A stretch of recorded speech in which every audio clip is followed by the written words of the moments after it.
big focus of ours. It's something we spent a lot of time trying to get both the visuals right and the gameplay right. Okay.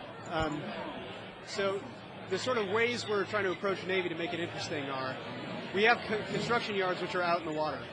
So that means that your construction yards are vulnerable. So if you do have a construction yard out on the water, you'll either want to pack it up and put it on the land if you don't think you can defend it, or leave it out on water if you want to go with a naval strategy.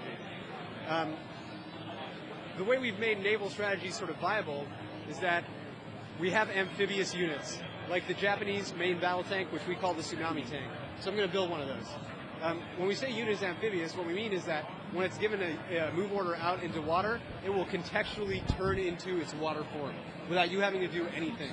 This sort of makes getting in and out of water very, very, very easy. All right, Looks like a lot of fun. Yeah. So here's our Japanese main battle tank.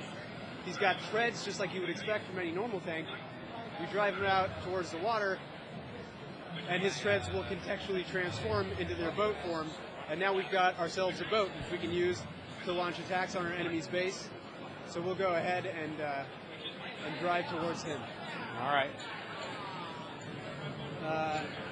In the meantime, I should probably try and get a proper Navy going, which I will do.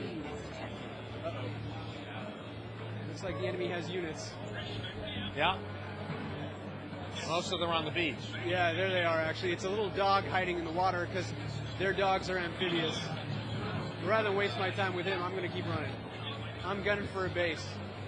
So we also have this powers menu. The powers menu basically allows you to go up and purchase any sort of player power you want in a particular tree. We call these sort of top secret protocols. Okay. These can be cast anywhere on the battlefield that you have line of sight. So I'll go ahead and cast one there, which summons reinforcements for me right at that spot, and I'll take out this little base he's built. So he's got this dolphin, which might make quick work of me.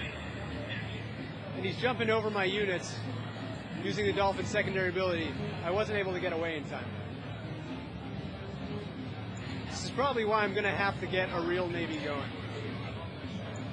So here we come. Build some docks. I'm going to sell my barracks because I don't think I'm going to need it anymore. Build maybe a few more of these. So while the docks builds, I can go out with these units I've summoned, see what I can do.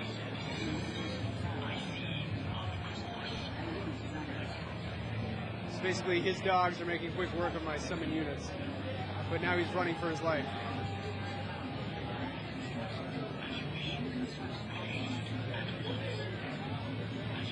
So the cool thing about this infantry is it's your basic anti-structure infantry, and its secondary ability is to hide into the ground using these spider holes. So you can make these little ambushes using these guys by putting them in the ground and pulling them out. Looks like we're under attack at our base, and we shot them down handily. All right. So our every sort of mechanized unit, war factory, normally comes with these little repair drones, which will help you get your units back into shape. The Soviets, who we're not fighting against right now, don't have those. They have to build a crusher crane, and that sort of optionally gets them their ability to repair. So now let's go Navy. We're going to build some submarines. Submarines are these submerged units that the enemy can't usually see coming on the mini-map unless they're paying very close attention to the battlefield.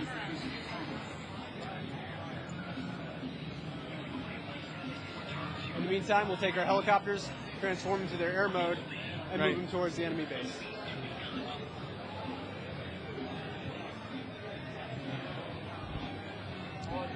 So, yeah, here we go. This should be enough to finish off my opponent. If not, we can always just call it.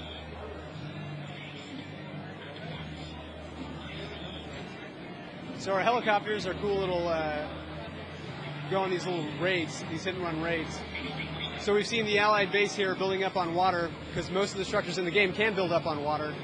He's trying to harvest resources on the water. We're going to do everything in our power to stop him.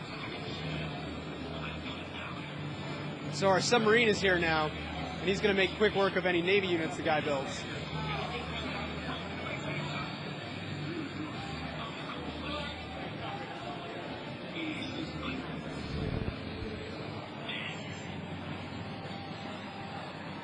So this whole naval base will likely be ours to take out, which means we can move in our additional subs.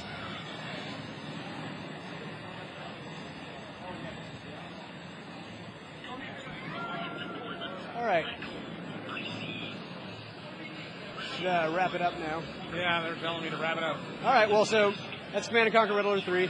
That's your glimpse at sort of some of the abilities of the Japanese faction. They've got units that transform.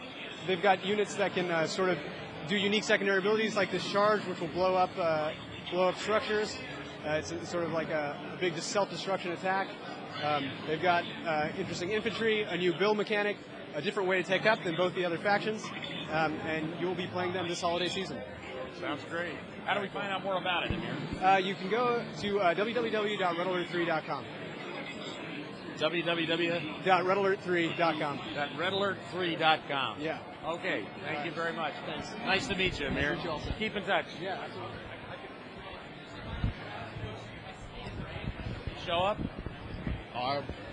Sorry. The press guy. Checking back with the. No, he's not back yet. Okay. Yet, so No big we'll pass deal. along his information. Nice to meet you. Nice meeting you. Nice to meet you.